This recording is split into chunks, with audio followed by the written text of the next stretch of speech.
Riley vai virar mãe e a nostalgia pode dominar a cabeça dela, mas a culpa e o estresse vão transformar a sala de controle num caos, até uma nova emoção mudar tudo. Você já sabe, né? Está começando mais um Teen Videos.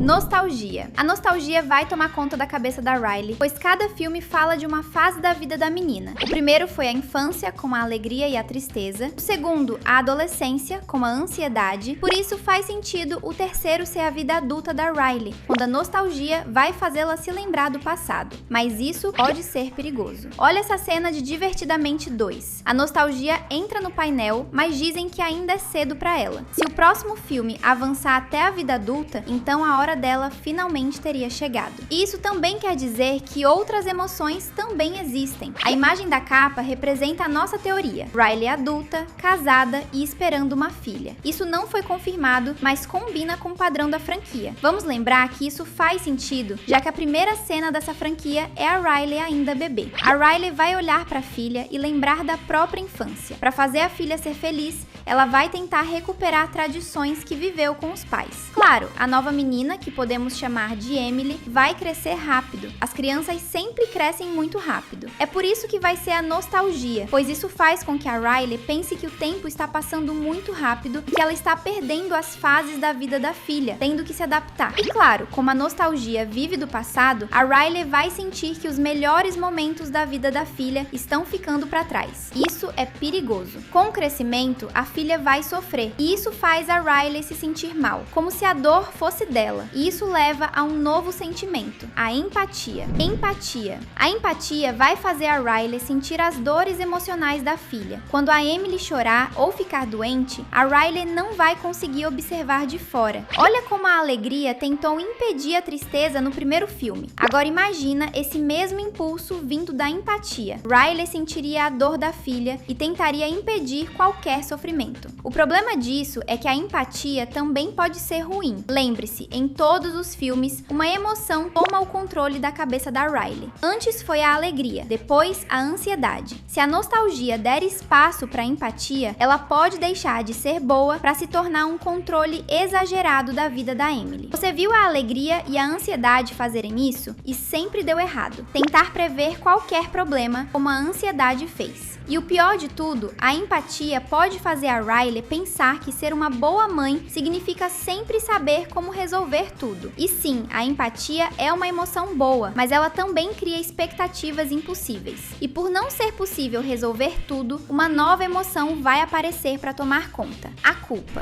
Culpa. Esse sentimento de culpa vai fazer a Riley pensar que ela é um fracasso como mãe. Se o bebê chora, ela vai pensar que não entende como resolver. Se ela perde a paciência, vai acreditar que foi ela mesma que causou o problema. Se ela precisar trabalhar, porque todo mundo precisa, a Riley vai sentir culpa por ter abandonado a filha em casa para cuidar de outros problemas, por não ter tempo para cuidar da criança. Lembra do senso de si criado pelas crenças da Riley? Agora imagina a culpa alimentando esse sistema com uma única frase: eu não sou uma boa mãe. E você acha que isso é o pior? Nada disso. A culpa é uma emoção que você não quer sentir, e para evitá-la, a Riley vai tentar controlar cada detalhe. Ou seja, ela vai trabalhar mais. Sabe o que isso gera? Uma nova emoção: o estresse. Você costuma assistir aos nossos vídeos para não ficar estressado? Comenta a hashtag sim pra gente ficar sabendo. Estresse. Muita gente pensa que o estresse é o mesmo que a raiva. Se você pensa assim, saiba que está enganado ao achar isso. A diferença é que a raiva tenta buscar alguém para culpar e castigar, mas o estresse tem um inimigo diferente. O estresse luta contra o relógio. Ele acha que não tem tempo nem energia para nada. Se essa emoção tomar conta da mente da Riley por causa da culpa, então estamos falando de uma emoção que vai correr de um lado para o outro. Olha como a ansiedade corria pelo painel tentando prever tudo no segundo filme. O estresse poderia repetir esse movimento, mas com outro inimigo: o tempo acabando. O estresse vai saber que não consegue e vai tentar salvar o máximo que puder da mente da Riley e deixar parte dela morrer. Parece que encontramos a emoção dominante: o estresse. mas ele precisa esconder o próprio caos para não sentir culpa. E é aí que o orgulho assume o painel. Orgulho. Quando o orgulho chegar, ele terá dois lados. Aquele que comemora cada conquista da filha, mesmo que seja pequena, o que faz a Riley sentir que está protegendo seu bem mais precioso, que é sua filha, e fortalece o laço com ela. Mas há um problema. Nós falamos que seria o estresse a trazer o orgulho, e o conflito começa aqui. O orgulho exige que a Riley seja a mãe perfeita. Ele impede que ela revele que está cansada e faz com que ela não peça ajuda, pois ela quer ser a melhor das mães. Tudo para não sentir a culpa de ter fracassado, pois ela sente empatia pela filha e quer que a Emily seja feliz, assim como ela foi quando era criança. Tudo está conectado à nostalgia, e o orgulho faz as pessoas se compararem umas com as outras. Para ser a melhor, a Riley vai criar uma máscara falsa de perfeição em que tudo está bem, mas no fundo o estresse destrói tudo. As consequências serão as mentiras que ela vai contar a todos para evitar julgamentos. E quanto mais a Riley esconde o que sente, mais ela se afasta dos outros, e menos as pessoas vão perceber do que ela precisa. É nesse momento que nasce uma nova emoção, a solidão. Solidão. A Riley vai começar a se sentir sozinha. Isso é o que sempre acontece com pessoas que foram tomadas pelo orgulho. Claro, ela não vai perceber isso, mas é tudo porque ela se afastou da família por medo de ser julgada como não boa o bastante. Ela se sente responsável por tudo, não consegue descansar porque tem que evitar os problemas, esconde que está exausta e ninguém compreende o tamanho do problema. Mesmo cercada de pessoas, como o marido, ela sente que está sozinha, pois só ela se importa o suficiente. Mas isso é a ilusão que a solidão causa. Ela não está sozinha de verdade, só pensa que está porque não deixa os outros a ajudarem. E ela não deixa porque é orgulhosa. Percebe como cada sentimento é responsável pela fase complicada da vida da Riley? Mas quando essa sensação de solidão dura tempo demais, a própria solidão se transforma. Ela começa a registrar cada momento de suposto abandono. Quando a solidão toma conta, uma nova emoção nasce, o ressentimento. Mas antes de falar disso, fique sabendo que aqui no canal tem vídeo novo todo dia, então se inscreve e ativa o sininho para ficar sempre por dentro. Ressentimento. Voltando, o ressentimento é uma das emoções mais perigosas e pode destruir a vida da Riley completamente, mas curiosamente também pode salvá-la. Nós já explicamos como o ressentimento vai nascer, mas o que ele fará? O ressentimento é uma emoção que, ao contrário da raiva, não explode. Ele guarda tudo. Ele lembra de todas as vezes que a Riley vai levantar de madrugada para cuidar da filha chorando enquanto o marido fica dormindo, de cada plano que ela tinha e que teve que ser abandonado, como ser jogadora de hóquei para cuidar da filha que era muito pequena. Cada trabalho que ela assumiu sozinha sem ajuda.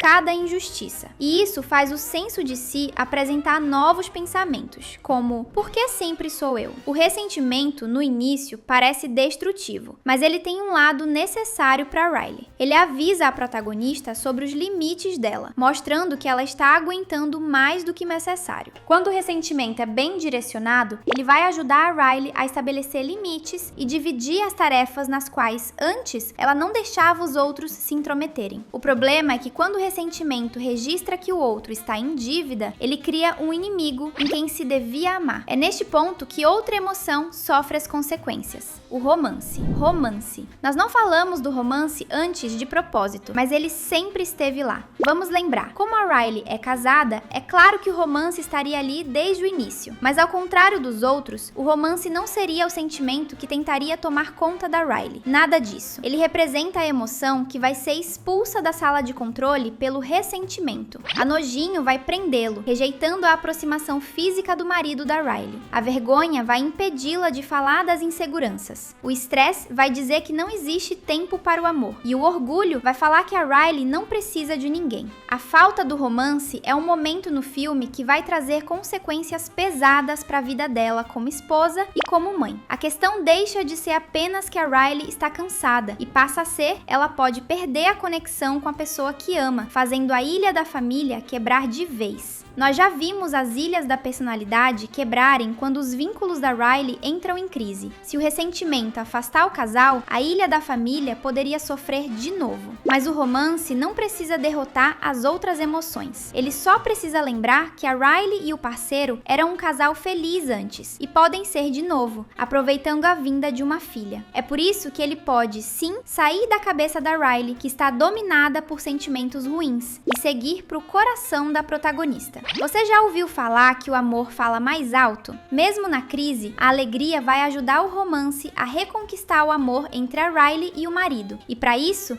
eles vão precisar de outra emoção, a nostalgia. Nostalgia? Sim, ela de novo. A nostalgia precisa voltar e sempre esteve conectada à nossa teoria. Agora, com o romance em mente, a nostalgia vai fazer a Riley se lembrar do primeiro beijo, do pedido de namoro, das brincadeiras da infância e de quem ela era antes de toda essa crise. O romance e a nostalgia vão fazer a Riley lembrar por que ela criou uma vida, por amor, e que o melhor da vida da filha não passou, pois a felicidade é um sentimento que deve estar sempre com a gente. A nostalgia sabe olhar para trás com carinho, mas não consegue ensinar a Riley a valorizar o dia de hoje. Com a ajuda da alegria e do romance, a nostalgia vai fazer uma nova emoção aparecer, aquela que vai superar todos os problemas e trazer um significado real para a vida da Riley: a gratidão. Gratidão. O nascimento da gratidão é o ponto mais importante do final do filme, pois ela não vai chegar para expulsar as outras emoções. Ela vai nascer para mudar a forma como a Riley enxerga a própria vida. Ela reorganiza os conflitos da Riley. Com a empatia, ela vai fazer a Riley entender que o sofrimento é necessário às vezes, como foi o caso da alegria entender que a tristeza também é importante. Com a culpa, a gratidão vai fazer a Riley aceitar os seus erros e entender que o fracasso ensina a melhorar. A gratidão impede o estresse de tomar conta e diz pro orgulho que não precisa ser perfeito, só precisa ser bom. Nos dois primeiros filmes, a solução nunca foi apagar uma emoção, foi entender para que ela serve. Por isso, nossa candidata final não destruiria a culpa ou o estresse. A gratidão ensinaria a Riley a conviver com eles. A gratidão vai ensinar que a felicidade da Riley não está em controlar tudo, e sim em amar a própria vida e celebrar o presente de ser mãe. Assim como nós somos gratos por ter você sempre aqui com a gente. É por isso que a diversão nunca para no nosso canal. Deixamos 2 vídeos na sua tela para você escolher e continuar se divertindo com a gente. Até o próximo vídeo!